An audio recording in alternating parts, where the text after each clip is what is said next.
Hello everyone, my name is Jackson and today I'll be talking about anti-epileptic drugs involving the recent advancements in the treatment of epilepsy. I'll be speaking about 4 anti-epileptic drugs that have been recently added to the pharmacological armamentarium and surgical techniques that have been developed in the last few years, and also reviewing some ongoing research that may have a role in the potential future treatments of epilepsy. So, what is epilepsy? Epilepsy is a chronic disorder affecting 50 million people worldwide. It is characterized by recurrent seizures due to abnormal, excessive, and synchronous neuroactivity in the brain. Epilepsy can be defined as a disease characterized by an enduring predisposition to generate epileptical seizures, by the neurobiological, cognitive, and psychological and social consequences of this condition. The impact of epilepsy is not only limited to the actual seizures, but also inclusive of the effects of anti-epileptic drugs and other treatments, and the psychosocial, psychiatric, cognitive, and medical comorbidities associated with the seizure disorder.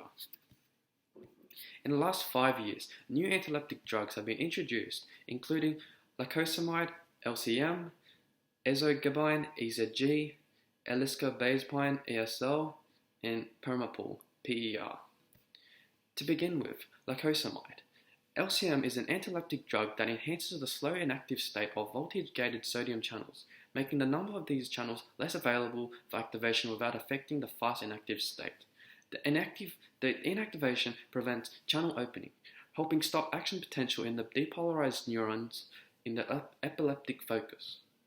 In a multi-care center, double-blind, placebo-controlled randomized trial, LCM was found to be effective at a dose of 200 and 400 milligrams per day on an add-on therapy for focal epilepsy. LCM can be prescribed as an initial monotherapy, which will yield fewer side effects and better compliance. In addition, the Food and Drug Administration, FDA, approved a loading dose of 200 milligrams per day, followed by 12 hours later by a 100 milligram twice-a-day maintenance dose. Secondly, ezogabine.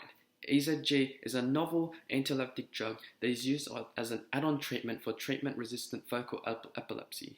It has a novel mechanism of action meditation by activating voltage-gated potassium channels, causing hyperpolarization of the membrane potential and stabilizing the resting membrane potential. Class 2 evidence presents that ezogabine EZG doses of 600, 900, and 1,200 milligrams per day was superior to placebo with respect to median percentage seizure reduction responder rates. However, a high proportion of these treatment discontinuation was observed in these studies because of adverse events. We'll next move on to eliscobazepine. ESL acetate is also a voltage-gated sodium channel blocker. A chemical variation developed to overcome unnecessary production of enantiomers, allowing for a lower drug interaction potential, simple titration schedules, and once daily dosing. ESL allows increased drug compliance. A Class 1 evidence demonstrates the efficacy of this anti-epileptic drug as an adjunctive therapy in treatment-resistant focal epilepsy at 800 milligrams per day dose, given once a day. A 1-year open-labeled extension study of patients who completed the double-blind randomized placebo-controlled study also showed long-term benefits, including improved quality of life and depressive symptoms. Finally, we'll be talking about permapul. PER is an anti-epileptic drug that acts as an antagonist of the alpha-amino 3-hydroxyl 5-methyl 4-ixolzol propanic acid, abbreviated as AMPA, receptor of the glutamate, which is the primary excitatory neurotransmitter. PER was approved as an add-on therapy for drug-resistant focal epilepsy.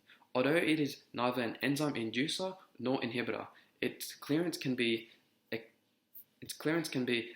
accelerated with enzyme-inducing anti-epileptic drugs. Class 1 evidence shows that the efficacy and tolerability of per dose at 8 and 12 milligrams per day were compared to placebo. Both doses were found to be superior to placebo with respect to a median percent seizure reduction. For these anti-epileptic drugs, starting at a low dose and following a slow titration may diminish the risk of adverse events.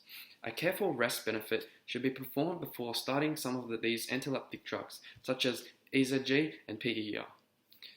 There are several potential benefits of using these anti-epileptic drugs over the current and earlier drug classes. For example, LCM has no reported drug interaction with anti-epileptic drugs and other medication, and can also be loaded intravenously in patients with frequent seizures, yielding the rapid achievement of optimal serum concentration.